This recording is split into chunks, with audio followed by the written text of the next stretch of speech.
মে come in sir? আসো। তুমি কি ইন্টারভিউ দিতে আসছো? জি জি, আমি ইন্টারভিউ দিতে আসছি। তোমার ফার্স্ট কোশ্চেন, বলো তো এশিয়ার মধ্যে শ্রেষ্ঠ কবি কে?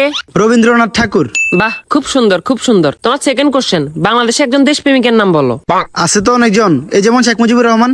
বাহ, জিনিয়াস জিনিয়াস। তোমার থার্ড নাম্বার কোশ্চেন, বলো তো বাংলাদেশ কবে স্বাধীন হয়েছে? হওয়ার কথা তো ছিল 1948 সালে, কিন্তু 1971 সালে 16 ডিসেম্বরে স্বাধীন হয়েছে। খুব সুন্দর খুব সুন্দর। তোমার লাস্ট কোশ্চেন, বলো তো আকাশে কয়টি তারা আছে? এটা তো এখনো জানা যায়নি, এটা নিয়ে বিজ্ঞানীরা গবেষণা করতেছে। ও গুড গুড গুড, তুমি এবার আসতে পারো। Okay sir. কি ও ভাই, ইন্টারভিউ দিয়ে আসছেন? হ্যাঁ ভাই, ইন্টারভিউ দিয়ে আসছি। কি কি কোশ্চেন আইলো? কোশ্চেন তো মনে নাই, কিন্তু উত্তর মনে আছে। আচ্ছা, উত্তরই কোন? রবীন্দ্রনাথ ঠাকুর, শেখ মুজিবুর রহমান। মাত্র এই দুইটে? না, আরো দুইটা আছে। আচ্ছা কোন? 1948 সালে হওয়ার কথা ছিল, কিন্তু 1971 সালে 16 ডিসেম্বর হয়েছে। এখনো জানা যায়নি, এটা নিয়ে বিজ্ঞানীরা গবেষণা করতেছে। থ্যাংক ইউ ভাই, thank you. May I coming sir? আসো। তোমার নাম কি?